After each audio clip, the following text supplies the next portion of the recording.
Ya, assalamualaikum warahmatullahi wabarakatuh. Saya Adi Rahmatullah dari jurusan Ekonomi Syariah. Ini saya akan menjelaskan secara singkat bagaimana perkembangan sosiologi ekonomi. Sebelum lebih jauh, kita setidaknya mengetahui apa itu sosiologi ekonomi. Jadi, sosiologi ekonomi itu sebuah bidang yang mempelajari tentang kegiatan masyarakat yang di dalamnya terdapat interaksi sosial yang terkait dengan tindakan ekonomi. Jadi itulah secara umum apa yang dimaksud dengan sosiologi ekonomi. Baik, pada perkembangannya sosiologi ekonomi itu dari kaum merkantilis. Kaum merkantilis itu berpendapat bahwasanya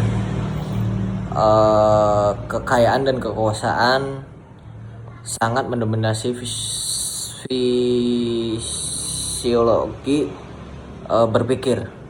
Jadi kaum merkantilis berpendapat bahwasanya kekayaan dan kekuasaan sangat mendominasi filosofi berpikir Eropa pada abad ke-17 dan 18. Jadi pada fase itu banyak terjadi kolonialisasi negara-negara Eropa terhadap wilayah di Asia dan Afrika.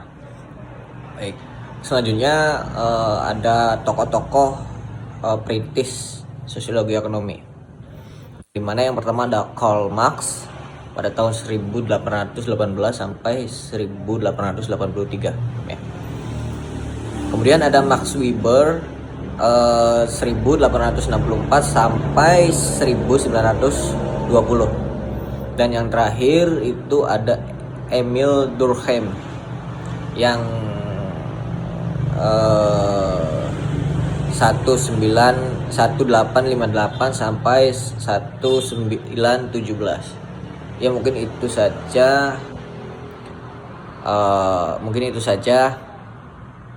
yang bisa saya jelaskan secara singkat bagaimana sejarah perkembangan sosiologi ekonomi. Ya, terima kasih, kurang lebihnya. Lanjut ke materi kedua yang dimana kita akan membahas tentang embeddedness ekonomi dan sosial. Apa sih embeddedness itu? Yaitu keterlekatan tindakan ekonomi yang disosialisasikan secara sosial dan melekat dalam jaringan sosial personal yang sedang berlangsung di antara para aktor.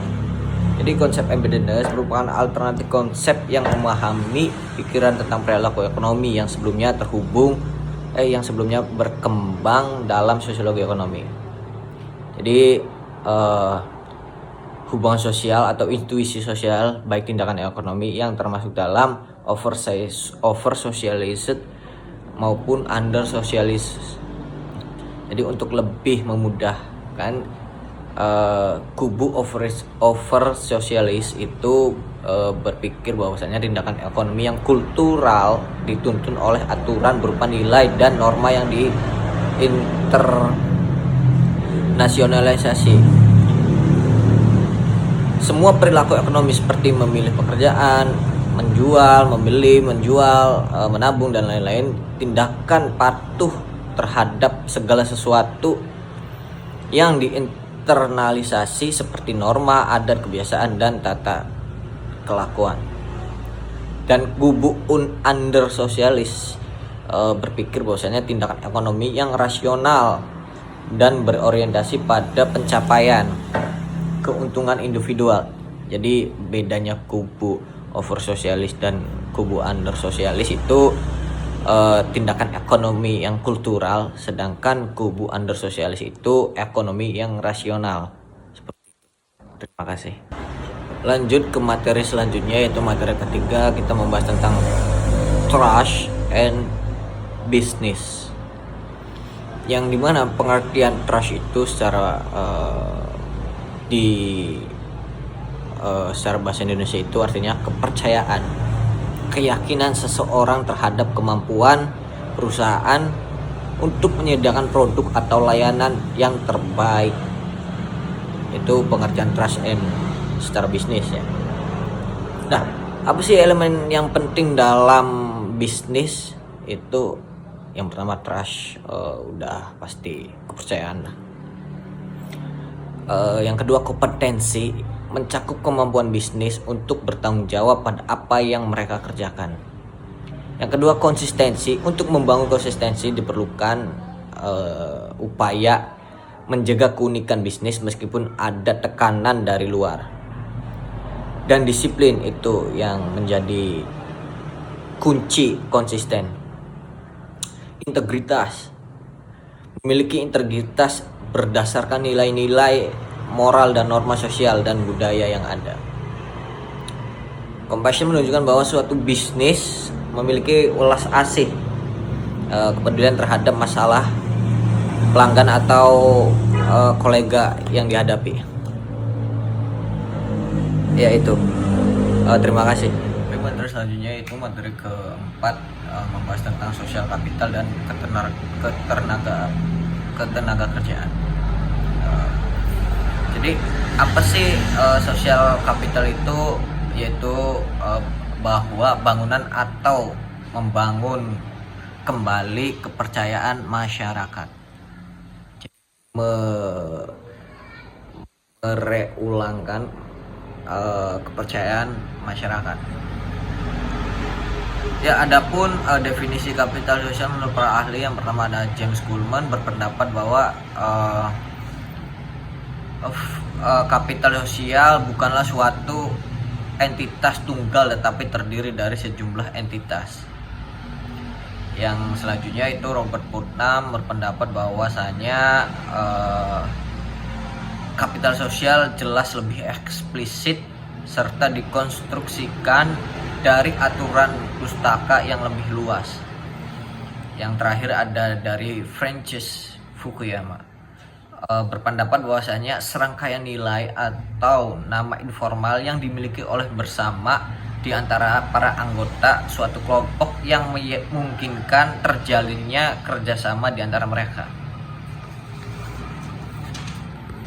Ya, adapun pengertian dari pasar tenaga kerja, yang dimana di sini dapat diartikan sebagai suatu pasar yang mempertemukan penjual, pembeli, serta tenaga kerja.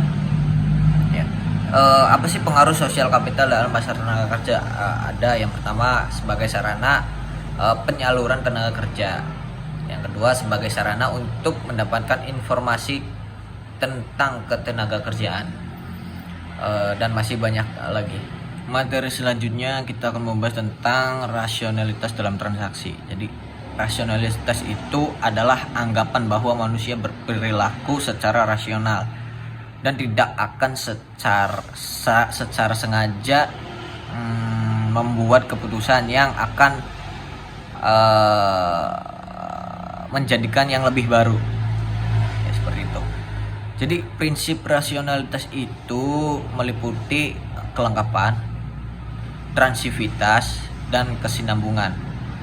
Terdapat dua jenis rasionalitas, yaitu self-interest rationality, yang dimana rasionalitas kepentingan pribadi, dan kedua present aim rationality, yaitu rationality kepentingan kolektif bersama.